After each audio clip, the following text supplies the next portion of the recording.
Messieurs, dames, bonjour, bienvenue sur Parlons Mariage. Aujourd'hui, on est avec Sarah du Château Mouillepied. Comment ça va ? Ça va très bien. Ça va impeccable. Oui. Thierry, comment tu vas ? Ça va toujours bien. Impeccable. Ouais. Et toi ? Impeccable, je te remercie. On dit Château de Mouillepied. J'ai dit quoi ? Château Mouillepied. On commence bien. Impeccable. On démarre bien l'épisode. On se fait recadrer d'entrée de jeu. C'est pas grave, c'est les aléas du direct, on dit ça.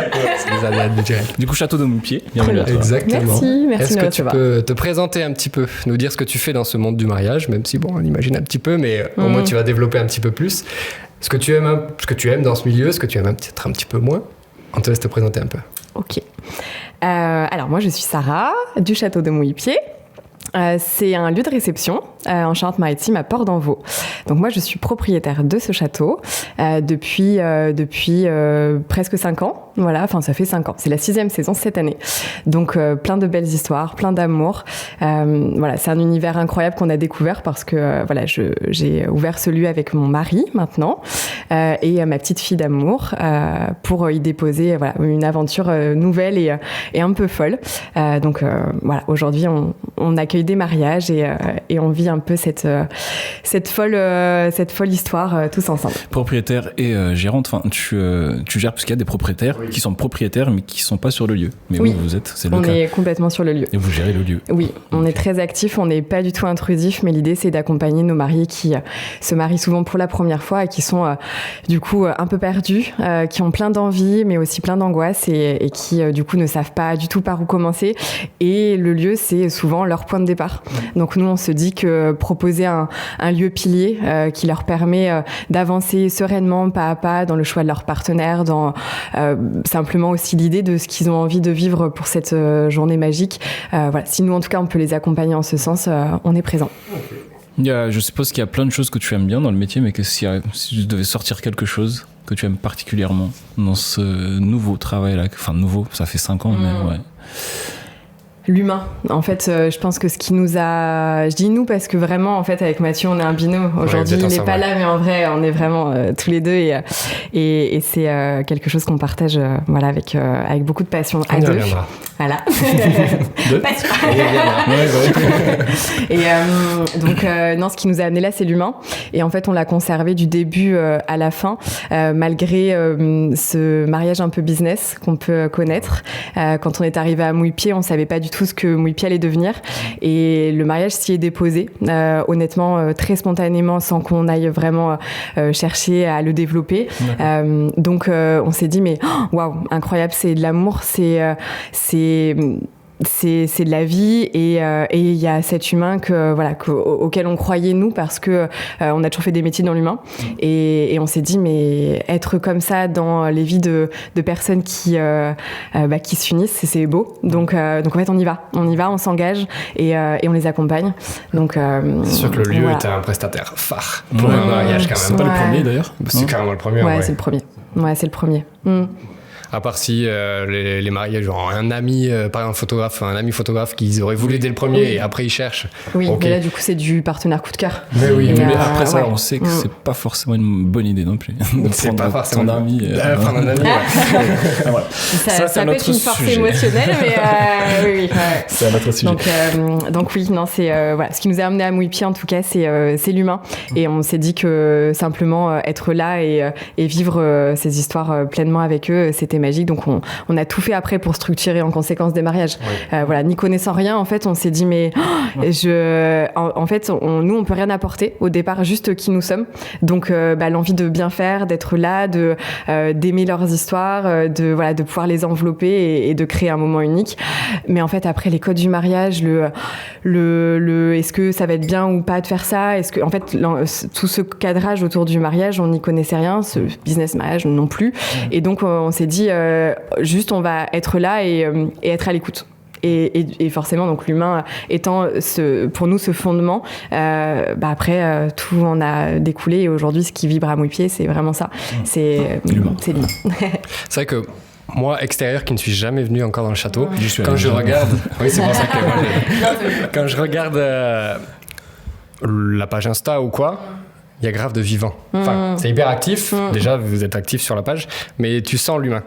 Et c'est cool. Oui, c'est trop bien. Cool. Ouais, on a vraiment des personnes plus, incroyables. Je pense sur place, pour l'avoir fait quelques fois l'année passée. Oui. Tu le sens plus, ouais.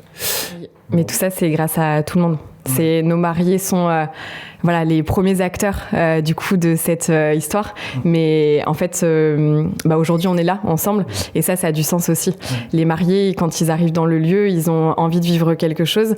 Et après, en fait, c'est une pièce de théâtre et on vient à chaque fois ajouter des éléments qui vont rendre cette journée encore plus belle. Et un vidéaste, un photographe, Maud, robe de mariée. Elle est là. Non, mais du coup, c'est ce qui permet aussi de vivre cette journée, cette union, ce mariage d'une manière incroyable parce qu'on est tous là pour composer avec eux et ça, c'est une force. Donc, on n'est pas seul, c'est pas juste le lieu, c'est nous et vous. Voilà, très belle présentation. Pour les mariés. Bon, je vais commencer par une première question. Tu as parlé de business mariage. Bon, je vais rentrer un peu dans le lard directement. C'est un sujet que j'ai l'habitude de poser. En fait, c'est la première fois, je crois, qu'on reçoit un lieu sur le podcast. Par contre, à chaque fois que j'ai dans un lieu, je pose la question, en fait, est-ce que vous imposez des prestataires? Est-ce qu'il y a des...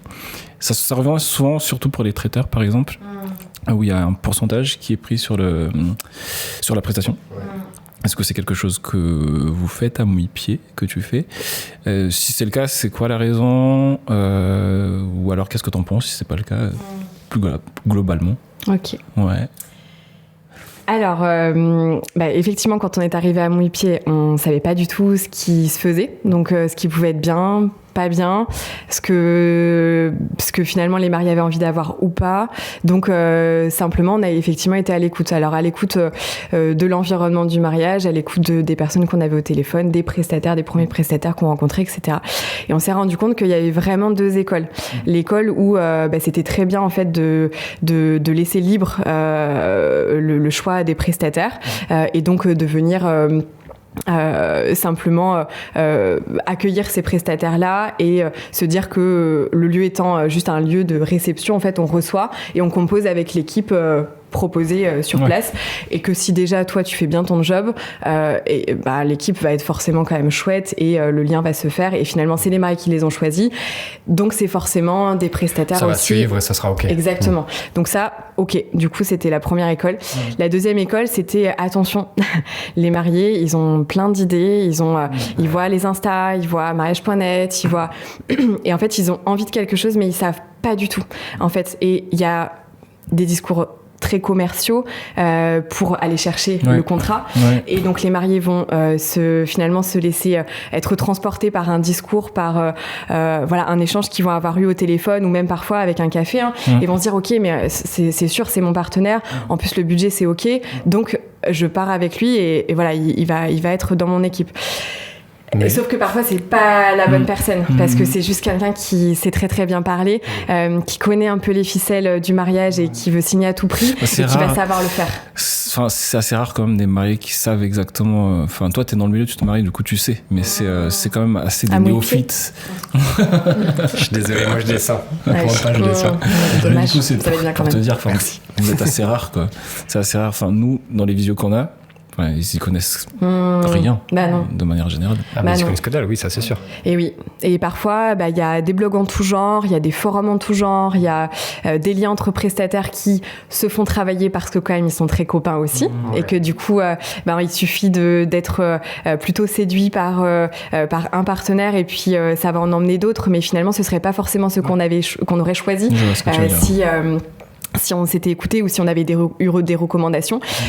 Donc on s'est dit que en effet il fallait quand même peut-être recommander, être dans cette proposition-là pour les accompagner et du coup apporter cette expérience. Sauf qu'au départ, nous par exemple on n'en avait pas. Donc c'était ok, alors on découvre et on a été, je pense comme beaucoup de lieux, avec l'envie de créer du lien tout de suite. Et puis en fait les premières personnes avec qui on a travaillé aujourd'hui sont pas forcément celles qui sont à mouille-pied recommandées. Mais elles ont été quand même investies, elles ont été là au début de l'écriture de Mouille-Pied, donc on est aussi très reconnaissant là-dessus. Mais aujourd'hui, si par exemple ces partenaires-là ne sont plus présents, c'est pas, ils peuvent toujours revenir, mais s'ils ne sont plus recommandés, c'est parce que soit ça colle plus aux mariés, parce que peut-être leur façon de vivre le mariage n'est pas celui comme nous, en tout cas on souhaite le proposer. Donc voilà, du coup pour répondre sur ta question, nous on n'en impose pas n'impose pas du tout de partenaire. On en recommande fortement. Du coup, on a un dossier qu'on donne à nos mariés qui est libre d'accès. Et même parfois, quand c'est pas à mouille-pied, on se dit que si les mariés qui nous ont demandé un devis ont cette liste, alors voilà, pour nos amis wedding planners, je sais que parfois c'est important pour elles d'avoir cette liste et de la garder. Nous, on la diffuse. C'est comme ça, mais on se dit que si même, alors c'est le côté cœur love de mouille-pied, mais même si c'est pas mouille-pied. C'est encore pas assez de recul pour ça. En fait, je me dis que même s'ils signent un autre lieu, mais qu'ils prennent ces prestataires, c'est magique pour les mariés. Ouais. Donc, je me dis que s'ils n'ont pas signé à mouille-pied, c'est que c'était pas à mouille-pied leur coup de cœur. Et en fait, ça, moi, j'y peux rien. J'y ai déposé, vraiment, pour le coup, tout mon cœur. Le lieu, il est comme ça.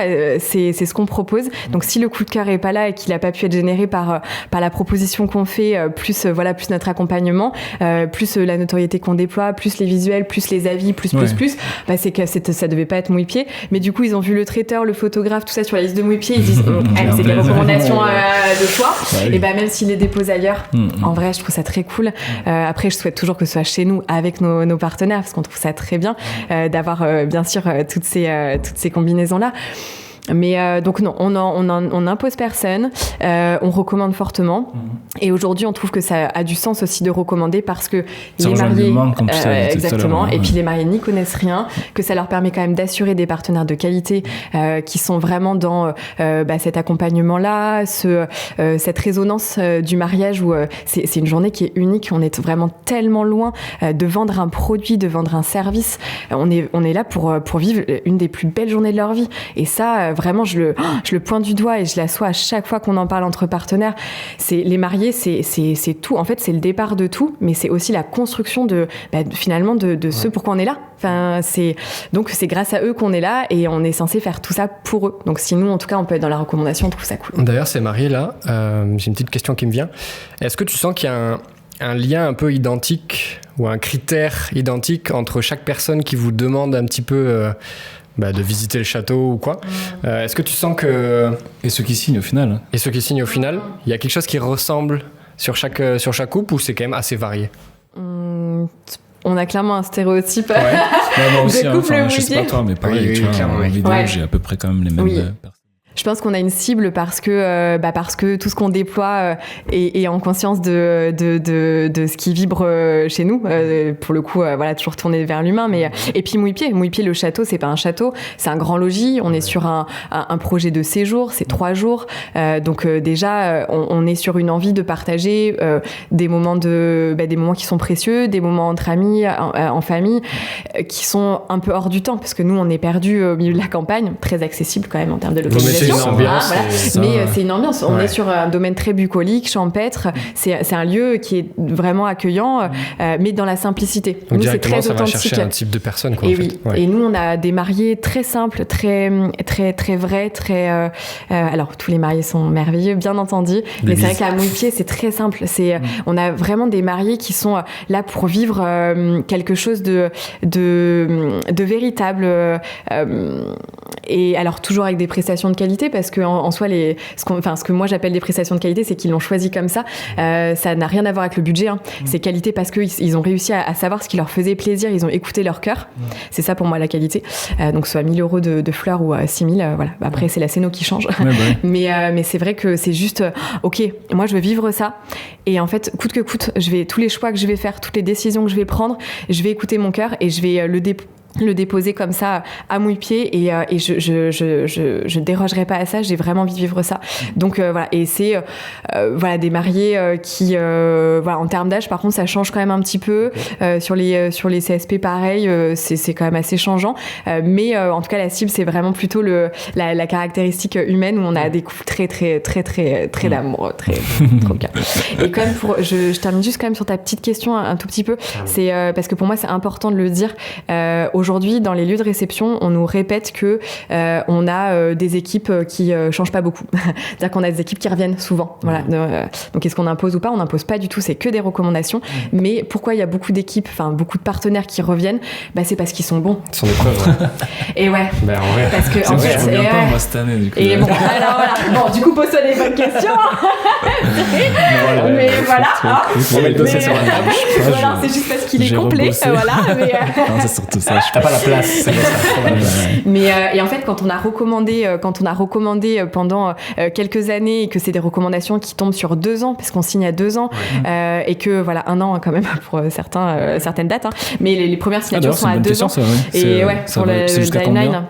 Comment ? C'est jusqu'à combien de temps ? Alors 2 ans les premières signatures et les dernières signatures c'est entre 6 mois et 1 an. Ah 6 mois quand même. Ouais. 6 mois sur les délais très courts ou perte de lieu de réception, mariage express, départ pour des personnes qui sont dans l'armée ou départ à l'étranger, enfin voilà, des situations de vie un peu différentes, des décès aussi malheureusement parfois ou des personnes qui vont partir et donc faut organiser un mariage rapidement. Ça on en a eu beaucoup.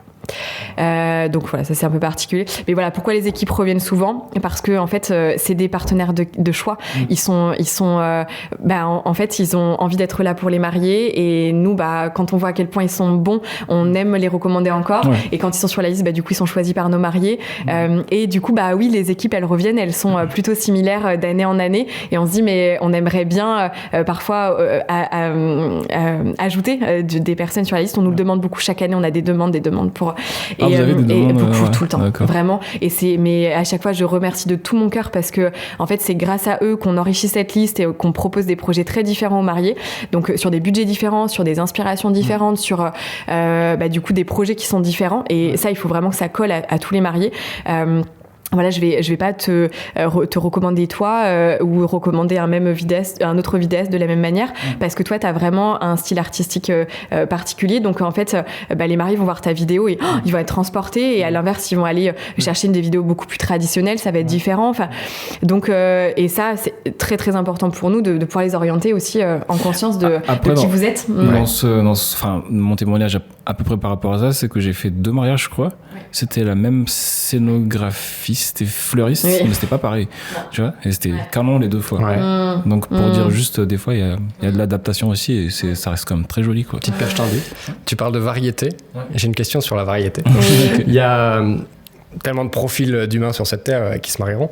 Il y a beaucoup de personnes qui aujourd'hui économiquement se mettent des barrières un peu sur le mariage parce que trouvent ça super cher. Ça, c'est normal. C'est cher, naturellement. Tu le sais, tu as fait le Tu sais de quoi tu parles. Tu comprends. Donc, oui, c'est cher. Fleuriste à chaque fois. Elle a dit, mince, elle a dit. En même temps, elle a proposé. Et tu t'as demandé. C'est ma faute. C'est ma faute. Il y a beaucoup de personnes, du coup, qui critiquent le fait que un mariage, c'est très très cher et que ce serait gaspiller de l'argent pour si peu de temps.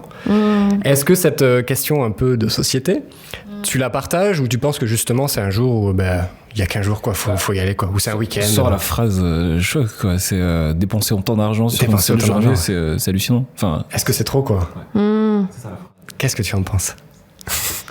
Aujourd'hui, si t'as pas 200 000 euros, tu peux pas te marier aujourd'hui. Déjà, le château 100 000. Voilà, si t'as 200 000, c'est bon. Tu peux commencer à parler mariage. Voilà, parlons mariage, du coup. Je pense que, en fait, le financement des mariages sont très variés. Pour le coup, vraiment le financement il est très varié parce que y a des mariés qui ont des très très bonnes situations financières, qui ont des bons jobs, qui sont passionnés aussi par ce qu'ils font, hein, c'est aussi grâce à ça qu'ils gagnent de l'argent. L'argent soit pas tabou, si on en gagne c'est bien, c'est parce qu'on bosse. Donc déjà il y a des personnes qui vont être en capacité de capitaliser cet argent-là et pour qui ça va pas être une grosse dépense, ça peut être un joli voyage pour certains. Eux ils vont se dire en fait c'est le montant d'un mariage, je fais un voyage une fois dans l'année, là finalement je me paye mon mariage. Ça c'est ok. On a des personnes qui vont économiser, mais qui vont même économiser depuis longtemps pour se dire en fait on s'aime, on est ensemble et à un moment donné on aura envie de se marier. Mais finalement, on sait que ce mariage ça c'est un coût, donc on a prévu ça. On le prépare. Donc finalement, quand on arrive à cette dépense là, elle est ok parce que en fait elle a été imaginée déjà depuis longtemps. C'est pas du surplus. Il n'y a pas de sujet de exactement. On a des personnes qui empruntent de l'argent. Donc ça déjà c'est aussi un engagement. On peut acheter une voiture à 30 000, peut-être que du coup là on va se dire moi j'ai pas de crédit sur le dos aujourd'hui, mon plaisir c'est de pouvoir s'offrir à soi son mariage et offrir aux autres parce qu'en fait c'est un cadeau qu'ils se font, mais ils font aussi un cadeau à leurs invités. Ça c'est hyper important le dire parce que c'est vraiment un très très beau cadeau. C'est un sujet qu'on avait c'est précieux vraiment de le positionner et les invités sont très reconnaissants envers les mariés vraiment et ils en sont conscients.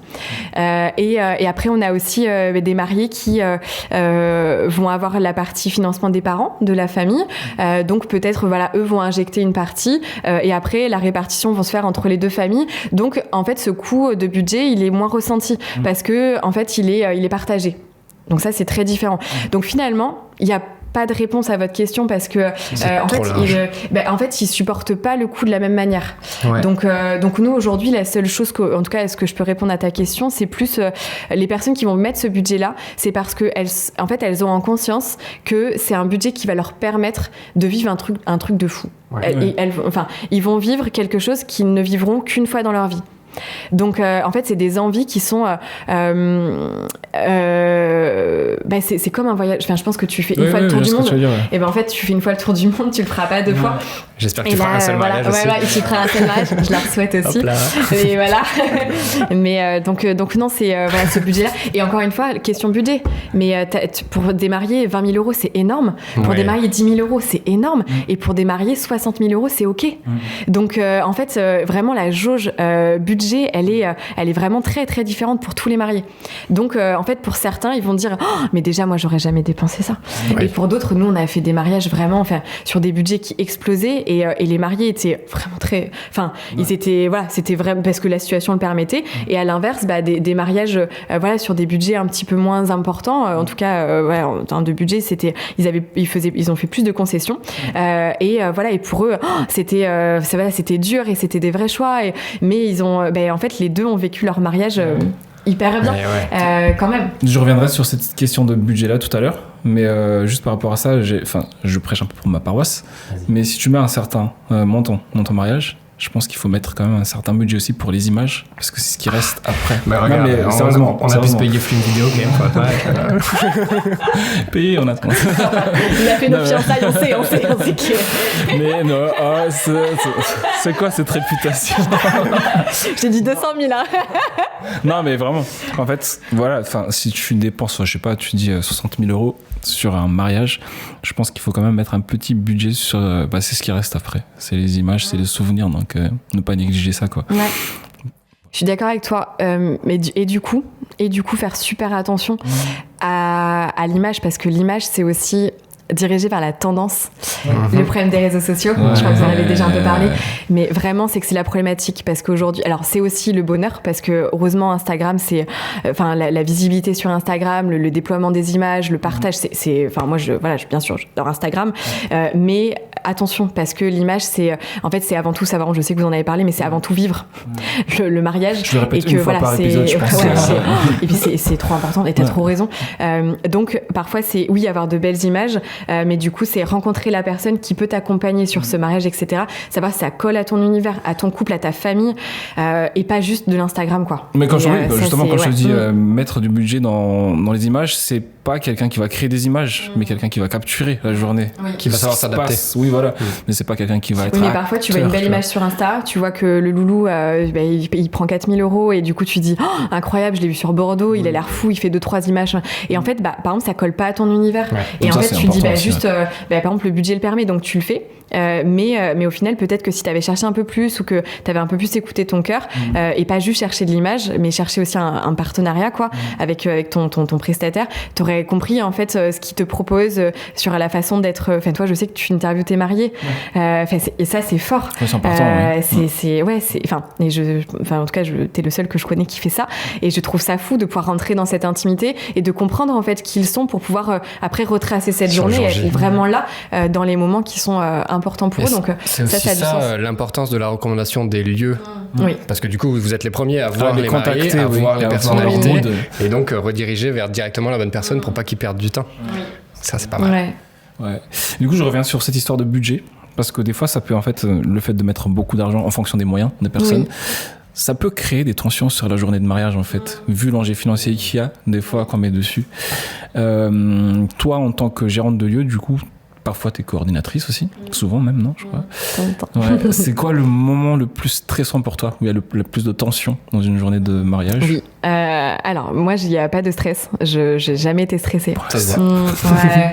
J'ai cette chance-là. En vrai, c'est que le stress, je pense que en tout cas, ce qui serait le stress, moi, se transforme en excitation. Donc, moi, j'ai ce truc où ça me transporte. En fait, j'ai pas du tout ce truc assez négatif où parfois on peut être un peu paralysé par ce stress qui nous submerge. Donc, c'est pas le cas pour moi. J'ai vraiment cette chance-là. Donc pour moi, du coup, ta question, elle est plutôt tournée vers les mariés. Exactement. Voilà. Et en fait, là, la question, je suis obligée de la partager un petit peu parce que quand je suis entièrement avec les mariés dans la partie coordination, alors déjà, je tiens à préciser parce que là, je le dis, je sais pas si tu couperas ou pas, on verra. Mais en fait, je le valorise. Enfin, les mariés me choisissent parfois en tant que coordinatrice, mais c'est vraiment intégré au château de Mouipi. On est sur une relation de confiance parce que en fait, c'est même pas de la coordination, je suis vraiment leur petite fée. L'idée, c'est vraiment d'avoir cette main tendue, d'être là pour les accompagner, et je ne communique pas dessus. En fait, je ne donne pas de dossier aux mariés quand ils arrivent, quand je transmets pas du tout ces éléments-là. Et c'est au fur et à mesure du mariage, quand en fait on échange ensemble et qu'ils me disent Sarah, je suis en pleurs depuis 3 nuits, j'en peux plus, je sais plus comment faire, et en fait, je suis tellement en confiance avec toi et avec Mathieu, et ce lieu, je me sens bien, et voilà, en fait, tout ce qu'on a créé ensemble depuis 6 mois, 1 an, pour moi, j'ai trop envie que tu m'accompagnes, et voilà, je sais que tu le fais, je sais comme ça. Donc on en parle. Et là, c'est génial. Et donc, j'appuie sur le fait qu'on recommande beaucoup de wedding planners que j'adore et vraiment avec qui on travaille très, très bien parce qu'elles font un travail de fou, qu'elles sont wedding planners pour certaines, donc elles font la partie coordination, mais elles sont aussi et surtout wedding planner. Donc, moi, la partie coordination, je ne fais pas la partie wedding planner. Oui. Je fais la partie coordination, elle est vraiment intégrée à Mouipi. Donc, c'est des projets très, très différents que ce que proposent d'ailleurs les vraies coordinatrices parce que nous, on est propriétaires. Donc, déjà, sur le projet global de la coordination, c'est vraiment très très différent de ce que proposent les wedding planners. C'est parfait que tu vois. Non, mais parfait. C'était nickel. Voilà. Donc quand il y a cette partie-là, forcément, toi tu l'as connue parce qu'en plus les 2 couples où t'es venu, il y avait de la coordination. Donc là c'est une présence, vraiment. Je pense très dans l'émotion. Alors, je pense que cette partie-là de gestion de stress, elle est importante pour moi parce que justement, j'imagine que les mariés, en tout cas, j'ai envie que les mariés puissent déposer justement tout leur stress sur moi. Et en fait, d'un regard, se disent mais je me sens tellement bien, je sais, je suis rassurée, je suis en confiance avec Sarah, je sais que tout est géré, que la maman, les parents, ils sont là, ils sont bien, ils sont en train de boire un petit café, que les témoins sont en train de se préparer pour après faire la séance photo, que du coup après le bouquet est mis en place pour lancer du bouquet, et en fait elle pense pas à tout ça, et ça donc c'est pour ça que si en tout cas ça sort dans cette petite vidéo, je recommande aux couples de partir sur de la coordination, que ce soit à Mouipi, au château de Mouipi ou dans tous les châteaux incroyables, tous les lieux de réception incroyables, de prendre une coordinatrice parce que c'est vraiment précieux. Ça c'est incroyable. Même pour les partenaires aussi, c'est chouette. Pour les partenaires avoir aussi. Un référent sur le jour J. Ça peut pas goûter en touche, c'est sûr que c'est compliqué parce que sinon, on a vu une vidéo là récemment, c'était il y a 2 jours, un jour, où en fait on doit le faire des fois. S'il y a personne, tu l'as reposté. Quelqu'un l'a reposté. On peut pas faire les 2. En fait, nous, on fait des images. On peut essayer de temps en temps. On va checker les horaires. Voilà, c'est ça. Et ça, c'est pas. On peut le faire, mais c'est pas notre métier. Du coup, on met moins de concentration dans nos images et on réfléchit moins à ce qu'on crée.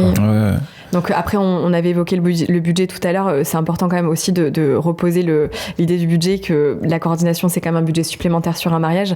Donc quand il n'y a pas une coordinatrice externe ou interne au lieu, ça peut être complètement la famille et les témoins, si c'est OK pour eux, c'est-à-dire si c'est vraiment bien géré de la part de 2 témoins, un parent, tout ça, et que c'est vraiment d'accord pour tout le monde et que c'est bien organisé, parce que ça reste un budget supplémentaire. Donc bien sûr que c'est magique.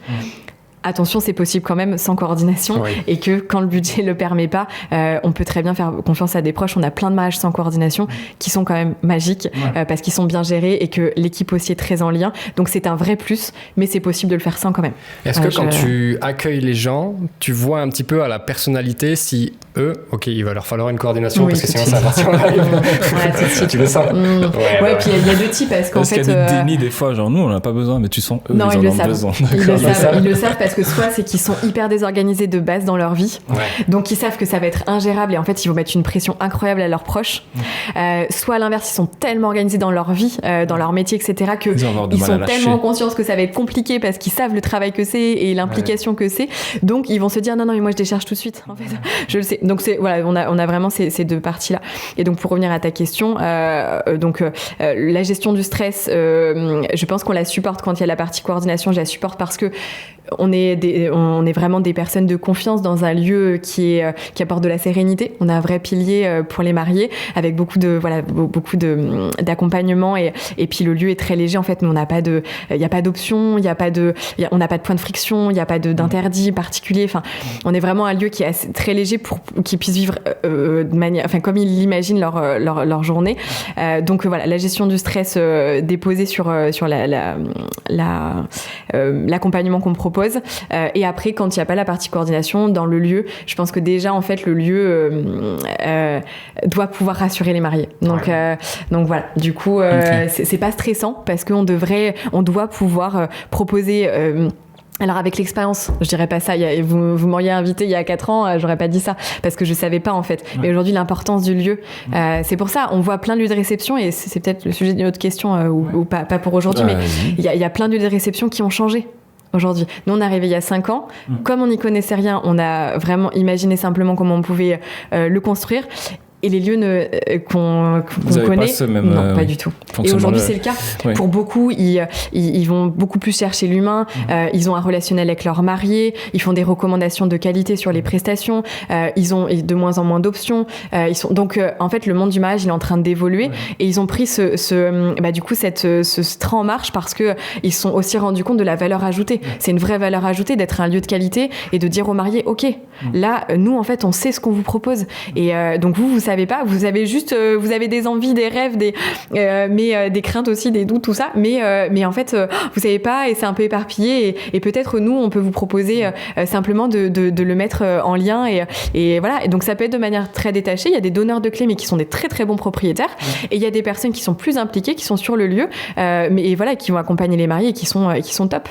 Donc nous on connaît vraiment tout type de propriétaires de lieux ou gérants de lieux, donc c'est très différent et parfois les projets juste collent hyper bien aux mariés, donc il n'y a pas de bien pas bien. C'est vraiment pas binaire, c'est ok mais ça correspond aux mariés qui vont dans ces lieux-là. Donc finalement que tu sois détaché ou que tu sois impliqué, c'est bien, c'est bien pour les mariés qui ont envie de vivre ça. Donc il n'y a pas de vérité. Hors sujet, mais il y a autre chose que du mariage à Mouille-Pied. Oui. Ouais. On fait dans l'hiver on fait aussi beaucoup de privés. Mais après on a de l'anniversaire, baptême, voilà, on a tout type de réception et du pro. On a aussi du séminaire très orienté puisqu'on est quand même sur du séminaire résidentiel. Ils dorment souvent au château et ça peut être des journées uniques aussi. On compose avec des projets vraiment très chouettes et qui sont portés par des belles personnes. Donc voilà, on fait plein d'autres choses. On va parler de introverti versus extraverti. On se demande dans quelle catégorie on mettrait Sarah. Je sais pas. Je m'en vais. Tu es extraverti, extraverti. Dans le monde du mariage, il y a quand même... c'est un peu blanc ou noir. Il n'y a pas de personnes qui sont un petit peu des deux. C'est généralement soit des très introvertis, soit des très extravertis. Alors, je te coupe, parce qu'en fait, moi par exemple, je suis introverti à fond.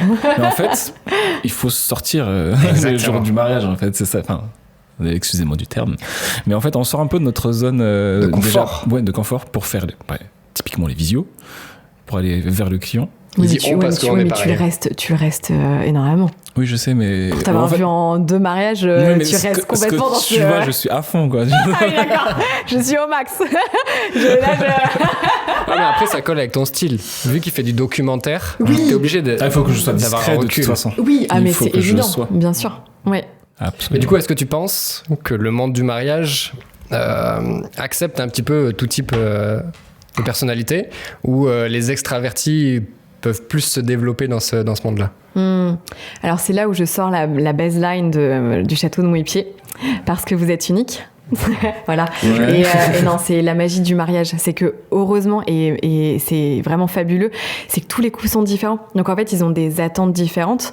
Et qu'ils soient introvertis, extravertis, ils vont s'orienter vers des partenaires ou vers des formats de mariage qui leur correspondent. Ouais. On a des mariés, parfois, je les ai au téléphone, ils ont aimé le visuel mouille-pied, la vibration, etc. Puis j'engage sur le séjour et il me dit hop, nous on veut pas d'hébergement. En fait, on veut juste arriver le samedi dans une belle et grande salle, repartir et voilà, tout le monde rentre chez soi et leur mariage va être incroyable. Enfin, mais juste ça correspond pas à ce que nous on propose. Donc en fait, nous on va attirer d'autres personnes, d'autres mariés qui vont avoir envie de vivre ça. Donc introverti, extraverti, ça peut du coup les partenaires, les lieux et les idées qu'on peut y déposer, ça va fonctionner parce que ils vont être orientés par qui ils sont. Donc forcément, quand on est très très très introverti, on va peut-être prendre un peu peur face à quelqu'un qui va être extraverti et se sentir un peu bousculé. Ou à l'inverse, on va se sentir transporté. Exactement. Du coup, et ça bouscule. Donc ça, c'est très très bien. Ouais, donc ça c'est et finalement comme on est sur cette dimension parce que le mariage, les mariés ont vraiment conscience que c'est important le choix des partenaires. Donc quand ils commencent à échanger avec eux, ils se disent mais là je sens quelque chose, je me fais un peu bousculer mais ça me fait du bien. Là à l'inverse, c'est un peu trop pour moi, ou là c'est pas assez. Je sais que du coup j'ai pas réussi à être moi-même. Vous c'est encore plus important presque que le lieu, la personnalité des mariés, parce que moi quand je vous vois partir en golden hour avec nos mariés, je me dis mais là c'est un moment d'intimité, ils sont ensemble, parfois ils font même leurs vœux à ce moment-là, donc ils partagent vraiment un moment, c'est fou, c'est incroyable, et là vous êtes là, et en fait vous êtes là, ils ne vous connaissent pas, presque pas, et vous êtes là dans un des moments les plus importants de leur vie, c'est fou, hein. Donc je me dis il faut vraiment que quand ils vous rencontrent, ils se disent je veux partager ce moment-là avec eux, donc il faut que vous soyez là sans être là, donc c'est vraiment être les bonnes personnes pour eux au bon moment. Donc en fait introverti, extraverti, les deux c'est génial, c'est juste qu'il faut s'écouter, et par contre pas partir dans le sens de j'ai ma meilleure amie qui m'a recommandé un tel, parce que oui ça peut être génial, mais comme ça peut pas du tout coller en fait à ton univers et tu vas pas te sentir bien le jour de ton mariage, et ça arrive. Donc, là on a parlé plutôt vision mariée. En termes de vision prestataire, toi, tu es extraverti en tant que prestataire. Dans le cercle des prestataires que tu côtoies ou les autres, est-ce que tu penses qu'un extraverti pourra mieux se développer qu'un introverti, ou pas forcément dans son métier? Alors nous, on a vraiment les deux dans nos partenaires, parce que justement, j'aime le côté de pouvoir proposer plein de personnalités différentes à nos mariés.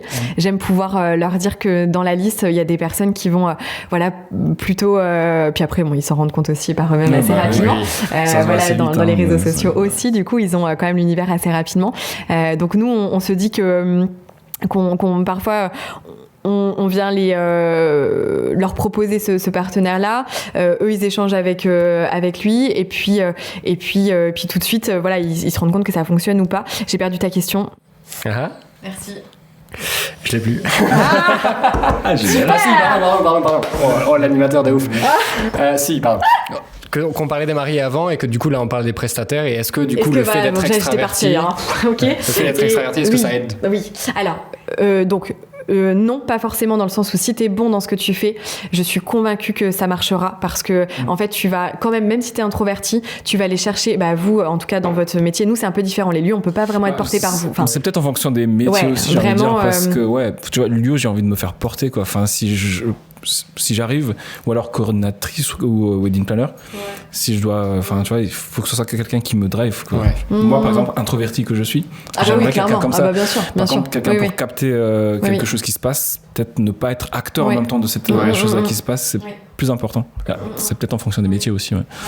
En fonction des métiers, après, pour ta capacité en fait à te développer en tant que prestataire de mariage, c'est dur, les prestataires, c'est plus les partenaires, les prestataires quand même. Et du coup, quand même, quand t'es extraverti, ça veut dire que peut-être tu vas communiquer quand même un peu différemment. Peut-être tu vas aller pousser un peu plus de portes. Peut-être que tu vas exactement. Donc ça, peut-être que quand même c'est plus facile parce qu'aujourd'hui on est un petit peu quand même dans cette mouvance-là où faut qu'on nous voit, faut qu'on communique voilà comme ça parce que pour faire sa place, on développe l'image de marque et c'est dur.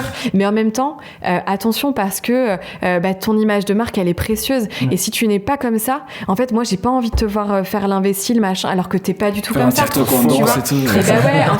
J'ai essayé de capter des mots comme ça à la soirée Presta, je t'ai pas eu sur des normes, c'était très... j'en ai fait. Ah ouais, mais bon, c'était chill, quoi. Je sais pas vu cela. Voilà, mais c'était discret avec Maud comme ça. Et en fait, j'ai pas envie de te voir autrement. Donc, moi non plus. Mais ouais. et comme moi, quand je suis posée, et pourtant, alors pour les mariés qui dans les prestataires de mariage, oui, on fait la fête, oui, on crée du lien. Je pense qu'aujourd'hui, on a un lieu qui rassemble beaucoup, partenaires comme les mariés, tout comme leur famille, etc. Et je pense que c'est cette personnalité-là, en fait, qui aussi a permis de s'y sentir bien dans ce lieu. C'est parce que on a ouvert nos portes et on a ouvert nos cœurs. Donc ça, c'est chouette. Et du coup, cette personnalité-là fonctionne bien aussi pour ça. Mais en fait, on n'a jamais voulu créer ça. C'est parce que c'est qui nous sommes. Donc il faut pas mentir, il faut pas faire du réseau pour faire du réseau, il faut pas vouloir simplement créer de l'image sur Instagram ou TikTok ou tout ça ou ou que sais-je, alors que en fait les mariés quand ils vont te rencontrer ils vont se dire mais en fait c'est pas la même personne. Je le vois sur les wedding planners, il y a des wedding planners, c'est en fait tu les vois sur les vidéos et puis en fait après tu vas à la rencontre et ça, et c'est pas le cas. Et c'est compliqué parce qu'en fait, c'est mensonger. Et pour les mariés, c'est déjà de la perte de temps. Parfois, nos téléphones, ils nous disent, mais Sarah... si on visite mais que c'est pas un coup de cœur et qu'on signe pas à mouille-pied, on peut quand même visiter, ça va durer parce qu'on annonce quand même 1h30, 2 heures de visite mais c'est pas moi qui perds du temps. C'est en fait moi je vais tout faire pour vous proposer mouille-pied comme votre petit cocon d'amour, mais si c'est pas mouille-pied en fait continuez vos recherches et moi c'est pas du temps de perdu.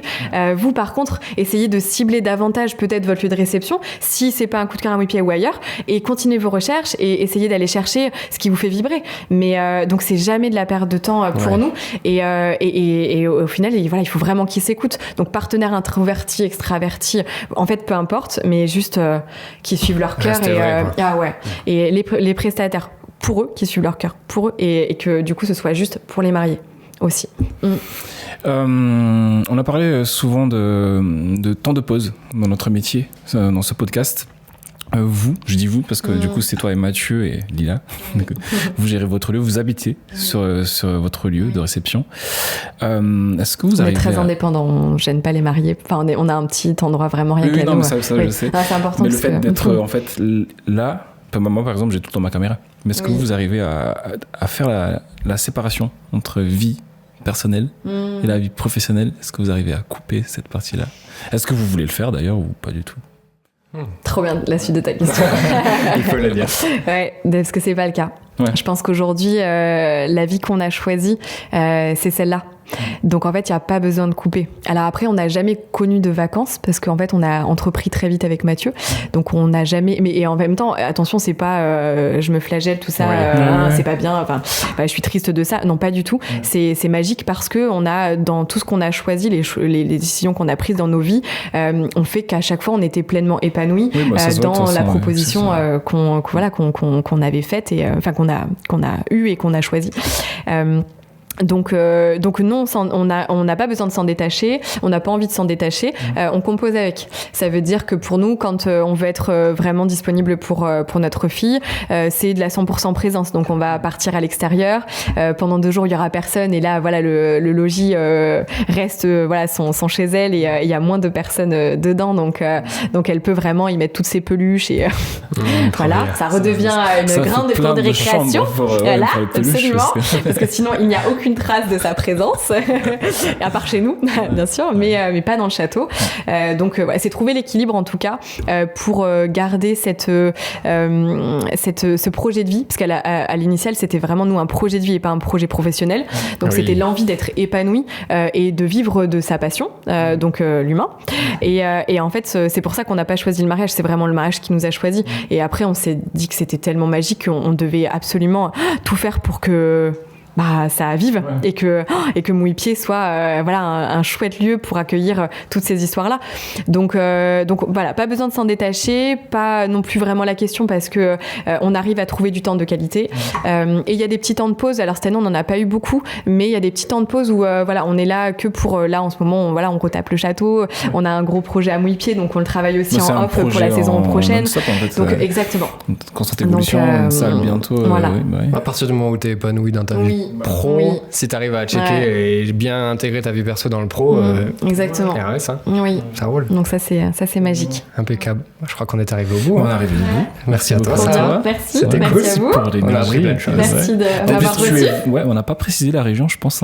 Ah oui, Charente-Maritime. Ah si, tu as dit oui, pardon. Au tout début, à l'intro. Oui, on est toujours aussi content de recevoir des gens qui arrivent de loin. Pas de avec nous. De loin. De loin, ça fait 1h30 de Bordeaux, non ? Oui. Du coup, pour nous, c'est quand même un honneur, quoi, que les gens viennent. Merci de m'avoir reçu. Merci à toi. Et la prochaine fois qu'on se voit, c'est à Mouille-Pied. Voilà, sur des merveilleux mariages. Merci beaucoup. Merci. À la prochaine. Ciao.